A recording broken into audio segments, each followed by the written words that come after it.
यह वीडियो हर किसी के लिए नहीं है और यह बात मैं शुरुआत में ही साफ कर देना चाहता हूँ, क्योंकि जो बात आज यहाँ होने वाली है वह न तो हल्की है और न ही मजाक में ली जाने वाली। ये कोई अश्लील चर्चा नहीं है, बल्कि एक ऐसी सच्चाई है जिस पर ज्यादातर लोग गंभीरता से सोचते ही नहीं। शादी के बाद भी बहुत से पुरुष ऐसे होते हैं जो अपनी पत्नी की इमोशनल और फिजिकल नीड्स को ठीक से समझ नहीं पाते और फिर उन्हें लगता है कि रिश्ते में समस्या अपने आप पैदा हो गई है। अक्सर पुरुष मान लेते हैं कि अगर घर चल रहा है, जिम्मेदारियां निभ रही हैं और शारीरिक संबंध भी बन रहे हैं तो सब कुछ सही है, लेकिन सच्चाई इससे कहीं ज्यादा गहरी है। बहुत से रिश्ते सेक्स की वजह से नहीं, बल्कि मिसअंडरस्टैंडिंग, अधूरी भावनाओं और अनकही उम्मीदों की वजह से कमजोर होते हैं। यही वह जगह है जहां ज्यादातर लोग चूक जाते हैं। ये वीडियो किसी को दोष देने के लिए नहीं है, बल्कि समझ पैदा करने के लिए है। अगर आप सोचते हैं कि आपको यह सब पहले से पता है, तो एक बार खुद से पूछिए, क्या आपने कभी सच में यह जानने की कोशिश की कि आपकी पत्नी क्या महसूस करती है? क्योंकि जब तक आप उस अंदरूनी दुनिया को नहीं समझते, रिश्ता बाहर से ठीक दिख सकता है, लेकिन अंदर से धीरे धीरे खाली होता चला जाता है। ज्यादातर पुरुष एक ही बड़ी गलती करते हैं और वह गलती इतनी आम है कि उसे गलती माना ही नहीं जाता। वे यह मान लेते हैं कि पत्नी की जरूरतें ज्यादा जटिल नहीं हैं, बस समय के साथ अपने आप सब ठीक हो जाएगा। काम का दबाव, जिम्मेदारियां, थकान, इन सब को वे एक जायज वजह बना लेते हैं और धीरे धीरे ये मानने लगते हैं कि इमोशनल कनेक्शन कोई अलग चीज नहीं, बल्कि एक लक्जरी है। लेकिन यहीं से समस्या शुरू होती है। पुरुष और स्त्री का दिमाग एक ही स्थिति को अलग अलग तरह से महसूस करता है। पुरुष अक्सर समाधान ढूंढने की कोशिश करता है, जबकि स्त्री समझे जाने की उम्मीद करती है। जब पत्नी कुछ कहती है तो वह सिर्फ शब्द नहीं बोल रही होती, वह अपने मन की स्थिति दिखा रही होती है। लेकिन पुरुष उसे सलाह, तर्क या चुप्पी से जवाब देता है। बाहर से यह छोटा लगता है, लेकिन अंदर ही अंदर यह दूरी बनाता जाता है। धीरे धीरे पत्नी यह महसूस करने लगती है कि उसे सुना नहीं जा रहा, समझा नहीं जा रहा, और यहीं पर वह इमोशनल रूप से बंद होने लगती है। बहुत से पुरुष इस बदलाव को पहचान ही नहीं पाते। उन्हें लगता है कि पत्नी बदल गई है, जबकि असल में रिश्ता बदल रहा होता है। ये कोई अचानक हुआ हादसा नहीं होता, ये रोज रोज की छोटी अनदेखियों का नतीजा होता है। यह समझना जरूरी है कि इमोशनल डिस्कनेक्ट का असर सिर्फ बातचीत तक सीमित नहीं रहता। जब भावनात्मक सुरक्षा कम होती है तो शरीर भी दूरी बनाने लगता है, और फिर पुरुष सोचता है कि समस्या फिजिकल है, जबकि जड़ इमोशनल होती है। जब तक यह फर्क नहीं समझा जाता, तब तक आदमी सही जगह मेहनत ही नहीं करता। यही सबसे बड़ी भूल है, और यही वजह है कि इतने रिश्ते बिना किसी बड़े झगड़े के भी ठंडे पड़ जाते हैं। अब अगर हम इस समस्या को सच में समझना चाहते हैं तो हमें भावनाओं को भावुकता नहीं, बल्कि विज्ञान की नजर से देखना होगा। इमोशनल सेटिस्फैक्शन कोई हवा में बनी हुई चीज नहीं है। इसके पीछे एक साफ और समझने लायक साइंटिफिक फॉर्मूला काम करता है। औरत का दिमाग तभी खुलता है, तभी भरोसा करता है, जब उसे इमोशनल सेफ्टी महसूस होती है। यह सेफ्टी सिर्फ भरोसे से नहीं, बल्कि रोजमर्रा के व्यवहार से बनती है। आप कैसे बात करते हैं, कैसे सुनते हैं और कैसे प्रतिक्रिया देते हैं, यही उसकी नींव है। जब पत्नी कुछ कहती है और आप उसे बीच में काट देते हैं या उसकी बात को छोटा समझते हैं, तो उसके दिमाग में एक हल्का सा डर पैदा होता है कि मेरी बात की कदर नहीं है। यह डर बहुत धीरे धीरे ऑक्सीटोसिन जैसे हार्मोन्स को दबाने लगता है, जो इमोशनल बॉन्डिंग के लिए जरूरी होते हैं। इसके उलट, जब आप बिना जजमेंट के सुनते हैं, बिना तुरंत सॉल्यूशन दिए बस मौजूद रहते हैं, तो वही हार्मोन एक्टिव होता है जो रिश्ते को गहराई देता है। दूसरा हिस्सा है अटेंशन। अटेंशन मतलब सिर्फ साथ बैठना नहीं, बल्कि मानसिक रूप से मौजूद होना।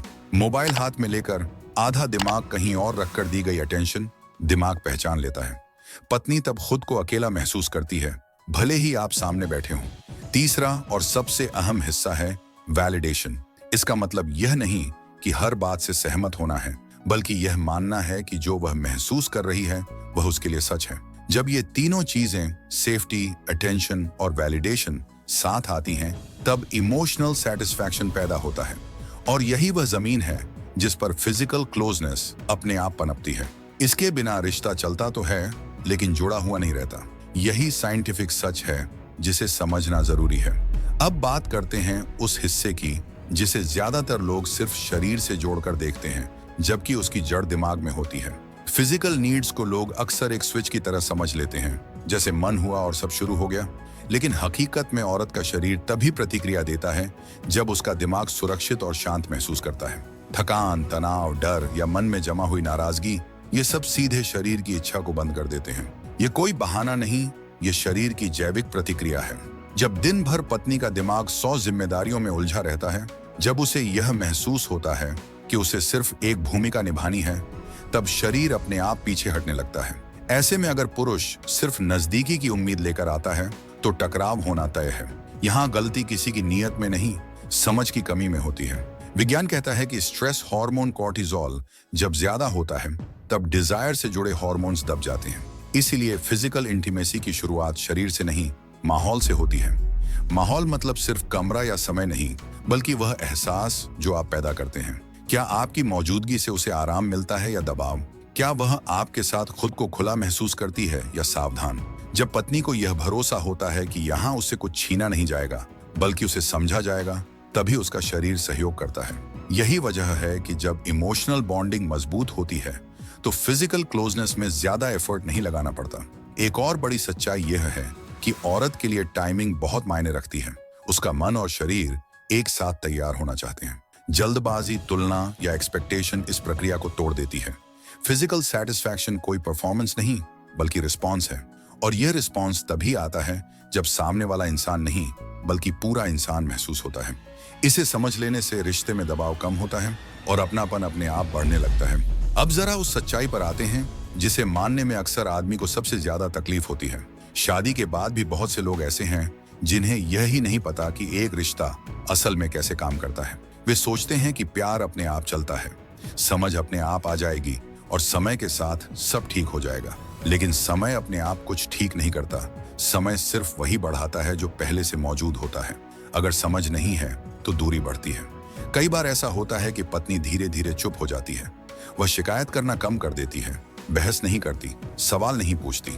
बाहर से यह शांति लगती है, लेकिन अंदर से यह हार होती है। बहुत से पुरुष इस चुप्पी को सुकून समझ लेते हैं, जबकि असल में वह डिस्कनेक्ट का संकेत होती है। जब कोई बोलना बंद करता है तो इसका मतलब यह नहीं कि उसे दर्द नहीं है, बल्कि यह कि उसे उम्मीद नहीं बची। यह अज्ञान जानबूझकर नहीं होता। हमारे समाज में रिश्तों की कोई शिक्षा नहीं दी जाती। काम करना, कमाना, जिम्मेदारी उठाना सिखाया जाता है, लेकिन समझना नहीं। इसलिए जब रिश्ता उलझने लगता है तो आदमी घबरा जाता है। उसे लगता है कि सामने वाला बदल गया है, जबकि सच ये होता है कि उसे कभी सही तरह से समझा ही नहीं गया। ये गैप जितना लंबा चलता है उतना भरना मुश्किल हो जाता है, क्योंकि हर अनकही बात, हर अधूरी भावना अंदर जमा होती जाती है। और फिर एक दिन लगता है कि अब बात करने का मतलब ही क्या है। यही वह मोड़ होता है जहां ज्यादातर रिश्ते टूटते नहीं, बस ठंडे पड़ जाते हैं, और यह सबसे खतरनाक स्थिति होती है। अब इन सारी बातों को अगर एक साथ जोड़कर देखा जाए तो एक साफ और समझने लायक साइंटिफिक फॉर्मूला सामने आता है, जिसे हर आदमी अप्लाई कर सकता है। यह कोई जादू नहीं है और न ही कोई ओवरनाइट बदलाव, बल्कि एक क्रम है जिसे अगर सही ऑर्डर में निभाया जाए तो रिश्ता अपने आप अलग महसूस होने लगता है। पहला कदम है इमोशनल सेफ्टी। जब पत्नी यह महसूस करती है कि यहाँ उसे जज नहीं किया जाएगा, उसकी भावनाओं को छोटा नहीं समझा जाएगा, तब उसका दिमाग खुलता है। बिना इस सेफ्टी के आगे बढ़ने की कोशिश हमेशा अधूरी रहती है। दूसरा कदम है मेंटल प्रेजेंस। इसका मतलब है कि जब आप उसके साथ हैं तो सच में उसके साथ हैं, न सिर्फ शरीर से बल्कि ध्यान से भी। जब आदमी पूरा प्रेजेंट होता है तो सामने वाले को यह भरोसा मिलता है कि वह अकेली नहीं है। यही भरोसा इमोशनल बॉन्डिंग को गहरा करता है। तीसरा कदम है फिजिकल कंफर्ट, जो सिर्फ स्पर्श से नहीं बल्कि सम्मान से आता है। आपकी भाषा, आपका धैर्य और आपकी समझ ये तय करती है कि शरीर सहयोग करेगा या नहीं। चौथा और आखिरी कदम है रिस्पेक्टफुल इंटीमेसी। इसका मतलब यह है कि नजदीकी कोई मांग नहीं बल्कि आपसी सहमति और जुड़ाव का परिणाम हो। जब पहले 3 कदम सही होते हैं तो यह चौथा कदम अपने आप आसान हो जाता है। यहाँ किसी जोर, तुलना या एक्सपेक्टेशन की जरूरत नहीं पड़ती। रिश्ता हल्का हो जाता है, दबाव कम हो जाता है। इस पूरे फॉर्मूला की सबसे बड़ी खूबी यह है कि यह कंसिस्टेंसी पर चलता है, इंटेंसिटी पर नहीं। रोज के छोटे छोटे व्यवहार, छोटी छोटी समझ लंबे समय में बड़ा फर्क पैदा करती है। जब आदमी यह समझ लेता है कि उसे जीतना नहीं बल्कि साथ चलना है, तब रिश्ता बोझ नहीं रहता। तब पत्नी सिर्फ साथ नहीं रहती बल्कि जुड़ी हुई महसूस करती है, और यही जुड़ाव असली संतुष्टि की नींव बनता है। अब अंत में बस एक बात समझ लेना जरूरी है। यह पूरा विषय किसी को सही या गलत साबित करने के लिए नहीं है, यह समझ पैदा करने के लिए है। रिश्ते में दिक्कत आने का मतलब यह नहीं कि प्यार खत्म हो गया है। अक्सर इसका मतलब होता है कि समझ अधूरी रह गई है। जब आदमी यह मान लेता है कि सीखना कमजोरी नहीं है, तभी असली बदलाव शुरू होता है। पत्नी की इमोशनल और फिजिकल नीड्स को समझना कोई चालाकी नहीं, बल्कि मैच्योरिटी का संकेत है। बहुत से पुरुष जीवन में हर चीज सीखते हैं, काम, पैसा, जिम्मेदारी, बट रिश्ते को सीखने की जरूरत महसूस ही नहीं करते। जबकि सच ये है कि सबसे ज्यादा धैर्य, समझ और आत्मनियंत्रण यही चाहिए। जब आप सुनना सीखते हैं, बिना बचाव के, बिना ईगो के, तब सामने वाला भी खुलना शुरू करता है। यही वह पल होता है जहां रिश्ता फिर से जिंदा लगता है। यह मत सोचिए कि अब तक जो हुआ वह बदल नहीं सकता। इंसान का दिमाग सीखने के लिए बना है और रिश्ता सुधारने के लिए कभी देर नहीं होती। छोटे बदलाव, सही नीयत और लगातार कोशिश, इतना ही काफी है। अगर आज आपने यह समझ लिया कि सामने वाला सिर्फ आपकी पत्नी नहीं, बल्कि एक पूरा इंसान है, तो यकीन मानिए रिश्ता अपने आप हल्का, गहरा और सच्चा होने लगेगा। बाकी फैसला हमेशा की तरह आपके हाथ में है।